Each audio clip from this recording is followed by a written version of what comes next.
Welcome back to the two-part review of 2012. So the two families are starting to bond on the plane when the pilots make a shocking discovery. What is that? The state of Hawaii.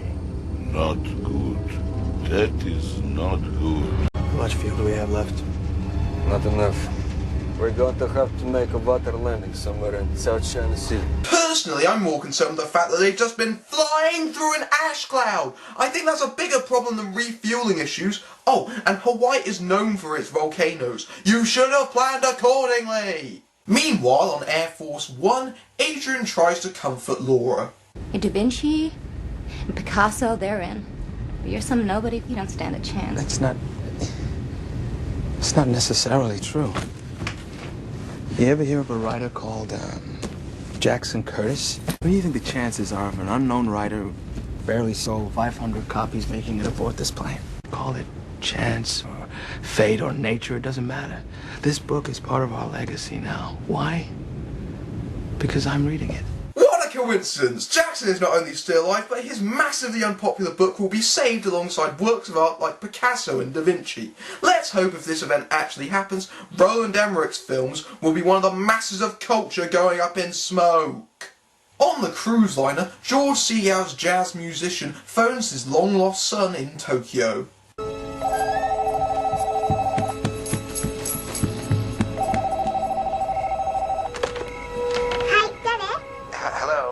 I'm sorry. Who is this? This is Yoko Delgado.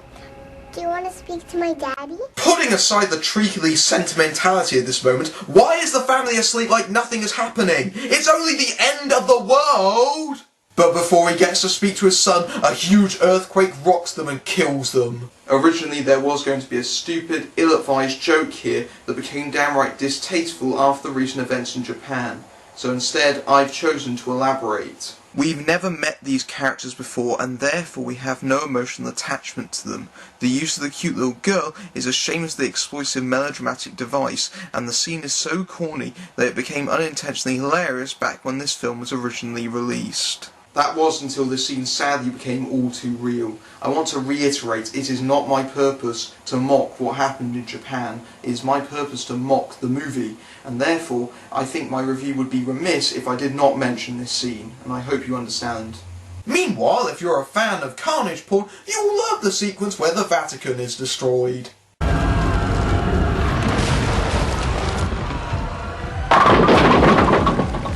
The nuns at St. Agnes predicted this. The Earth's crust begins to shift and move, creating giant mega tsunamis. That means our jazz musicians can finally do a reenactment of the Poseidon adventure. That was the whole point of this subplot, to reference another better film. Oh, and this subplot happens to lack emotional impact because Adrian, whose father just died, doesn't seem to show much sadness about it. Elsewhere, the President aids the survivors in Washington, now that the Yellowstone ash cloud has reached them. The mega tsunami reaches them, and they are crushed by the USS John F. Kennedy, taking the White House with it. Symbolism! Oddly enough, New York, which was briefly seen earlier, is not seen being destroyed in this film. Presumably New York was hit by the mega tsunami too, so I'm guessing that Roland didn't want to replicate the scenes he already did in The Day After Tomorrow. Back on the plane, it is running out of fuel, and they will soon have to make a crash landing. Why do you hate Gordon? Hey. Come on. Oh, what are you talking about? I don't hate him. Well, you don't like him either. Well, it's just because I don't know him that well. Maybe. Yeah, but I do. He's really nice once you get to know him. You should talk to him more often. You guys would get along really, really well. This is an obvious ploy to get the character sympathy before we kill him off, is it? I thought we were going to China. No, we gotta land here. So that's what we're gonna do. We're just gonna all stay together, right? Promise. I promise you we're gonna all stay together, no matter what happens.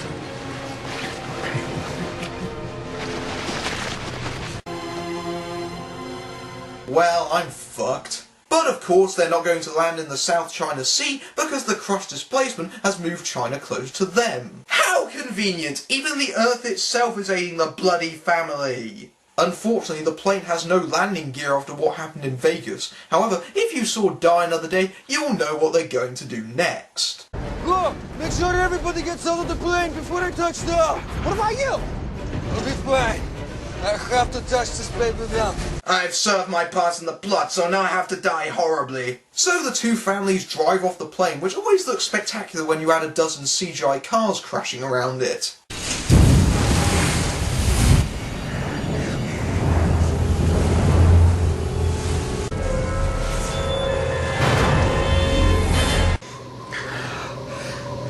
Hey, maybe this incidental character won't die!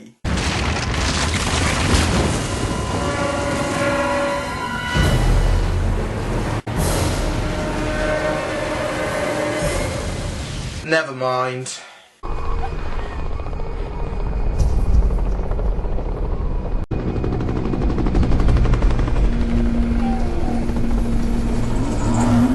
Oh my god, that has to be one of the dumbest things I've ever seen. First of all, the visual of a giraffe being airlifted over snowy mountains is preposterous because it would freeze to death. Second, shouldn't they have done this a long time ago before the earth started dramatically shifting? Third, I'm pretty sure that there's more practical methods of shipping these animals than airlifting. If I was watching this in a cinema, this is the point where I would walk out.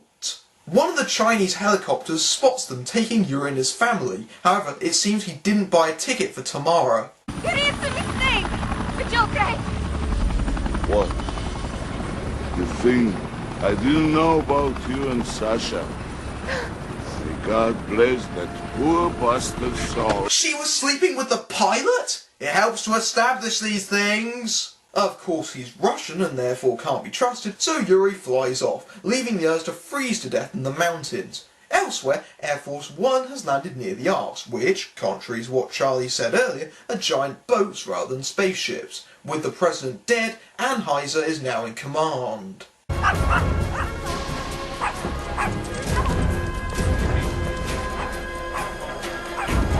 Ugh. Do I even have to elaborate? How are all these people chosen?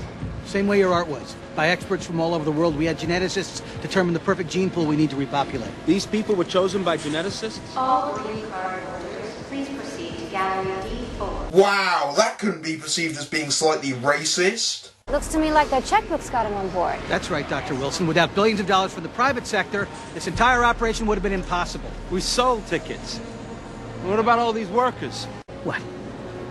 Life isn't fair? I'm an evil, money-grubbing antagonist. What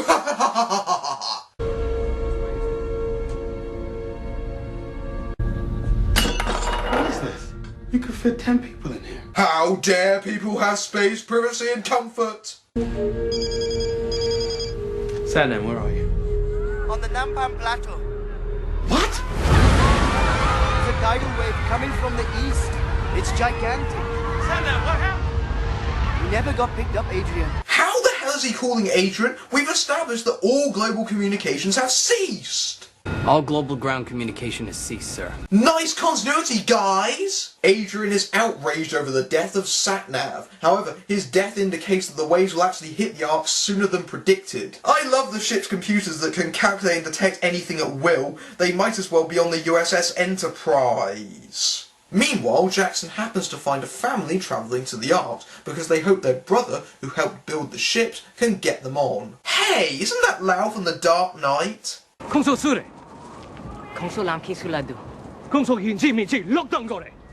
Please, just the children, you don't have to take us. Please!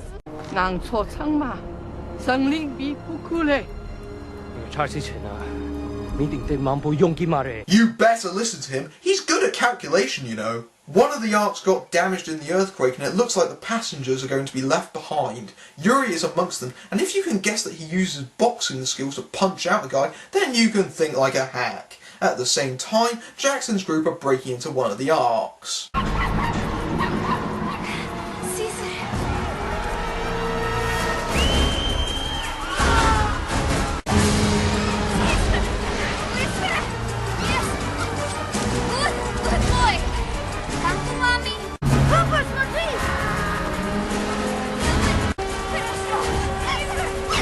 You have got to be kidding. People People are falling to their deaths, but who gives a shit? Look at the cute little doggy! It's like Roland Emmerich deliberately tried to out-stupid the infamous dog outruns explosion sequence in Independence Day. The crowd of people has not gone unnoticed by Adrian, who has his big speech moment speaking to the leaders on the other arcs. Ladies and gentlemen, this is Dr. Adrian Helmsley, the Chief Science Advisor to the late President Wilson. I know we've all been forced to make difficult decisions to save our human civilization. If that's true, then there's nothing human and nothing civilized about what we're doing here. I read a quote 2 days ago. The moment we stop fighting for each other, that's the moment that we lose our humanity. Here's the big problem with this speech. The people outside, they're not the common man. You know, the ones that Adrian has been rooting to survive as a humanitarian. The common man is dead by this point. What you have outside is rich people who paid billions to be on the Ark. You know, the same ones you sneered at earlier. I'm not saying they're not worth saving, but this speech seems to be crucially forgetting that key fact, and it reeks of hypocrisy. Not to mention that the Arks probably have limited supplies that are rationed, so basically, Adrian, a humanitarian, is all in favour of overcrowding and starvation. Isn't that just as cruel? Officer, you turn that off. That is an order, sailor! Turn it off! Don't you dare touch that button, young man. He is the equivalent of the President of the United States. When he gives you an order, you obey it. Look at the clock! We have barely 15 minutes left! Everybody out there has died in vain if we start our future with an act of cruelty. If my father were here, he would open the gates. You have 15 minutes before a massive tidal wave hits, and if something goes wrong, you doom everyone on the Ark. And what then? Oh yeah, twice as many people will die.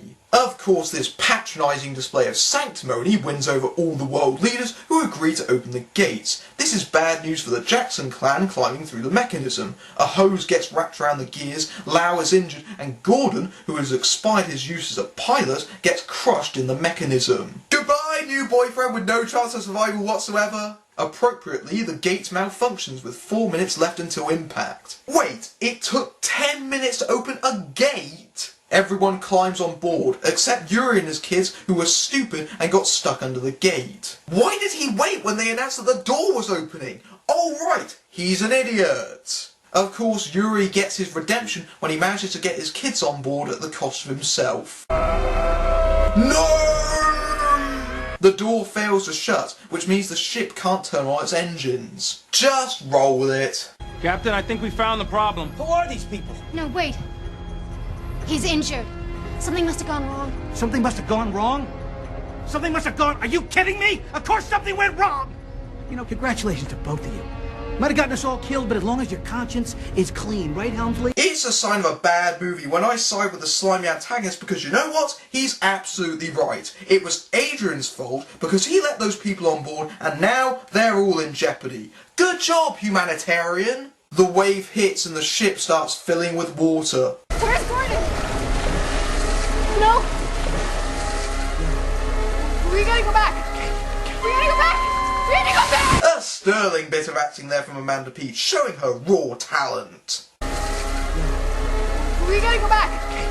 We gotta go back! We gotta go back! Why she was snubbed by the Academy we'll never know. And you know what makes this even more appalling? This is the only time anyone grieves for him. Not even Jackson's son, who preferred him to his father, is upset about him being horribly crushed. He didn't even seem like that bad a guy. He's literally forgotten like the bit of cardboard he is. The ship starts to flood as chambers start automatically shutting to contain the water. Tamara and Jackson's little girl get separated, and Tamara manages to get her in the dog out before she is sealed in. We are then subjected to the film's most callous death, as Tamara is subjected to a hideous drowning death. What did she do to earn such a grisly fate? Because she had plastic surgery, or because she wasn't personally related to Jackson? It's Air Force One.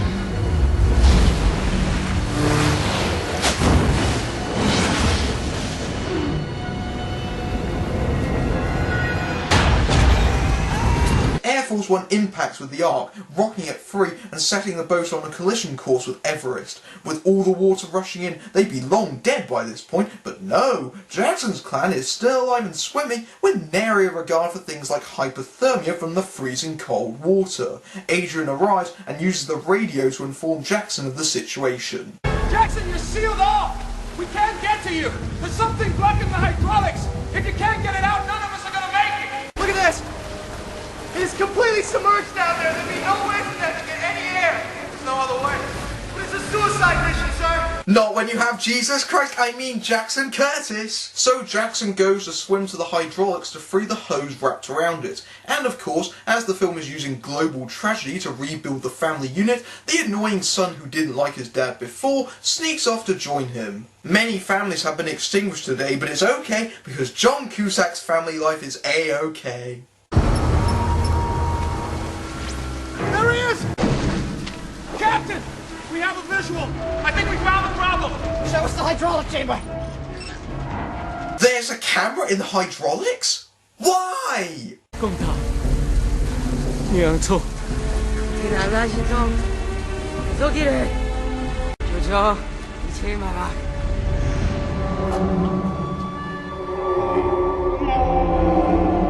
What the f... As the boat is about to crash into Everest, Jackson manages to disconnect the hose, restarting the mechanism. The door finally manages to shut, and then the engines start. They're about to run aground! They're past the point where engines would help them! Despite crashing into Everest, causing an avalanche while they're at it, the reverse kicks in and they start driving away. Wow, that was a near catastrophe! Thank you, Adrian and Jackson, for saving the day with your heroics. From a crisis you caused, you blithering idiots! But oh no, Jackson might have been drowned in the process. Of course not, he's Jesus! Did you really think they would kill off John Cusack? He outran a super volcano! This is the kind of shit you see in Disney films. So everyone celebrates with a lot of hugging and screaming, with the exception of Oliver Platt, who wants a new agent. I don't blame him, he single-handedly made this bollocks tolerable. So after some time passes, Laura finishes Jackson's subtle allegory of a book. It's good. I thought you'd like it. Tell me, Dr. Wilson, apart from books and art, do you think there's anything else we might possibly share? Like my penis? The captain tells them that the skies have cleared enough for the passengers to go on deck and breathe the fresh air. Yep, not a bit of ash in the sky. I'll put this simply, if Yellowstone erupted, we'd be fucked. Very, very fucked. In fact, Adrian is even informed that the waters are receding and things are beginning to return to normal. And this is only after a few weeks! Bullshit! There is no way these changes would happen that quickly. This would take decades. And the movie wouldn't be over unless we had perhaps the most jaw-droppingly idiotic final lines ever put to celluloid. Don't be scared. I'm not. Dog pull-ups. Billions are dead, but at least Jackson's daughter doesn't piss herself at night. I've got a warm feeling actually, it's running down my leg. And with that, the movie mercifully ends. And it's about time too, because I'm done with Roland Emmerich thinking that his audience are f***ing idiots. Independence Day had charisma and it knew it was inherently ridiculous. That's why it's so enjoyable. 2012 is not, because it takes the ludicrous things on screen seriously. Despite the valiant efforts of John Cusack, Chiwetel Ejiofor and Oliver Platt, this is a terribly written mess, with atrocious acting from performers like Amanda Peet. Thandie Newton stands around looking pretty with bugger all to do, Danny Glover barely seems interested, and George Segal might as well have been cut out of the movie. Even the visual effects look artificial. The use of green screen just makes it look like the characters are running through Xbox 360 land with no sense of peril. On the plus side, in a few years, people will look back on this scaremongering tripe and laugh. It will be about as relevant as a movie on the Millennium Bug. I'm Matthew Buck, beating down bad movies everywhere.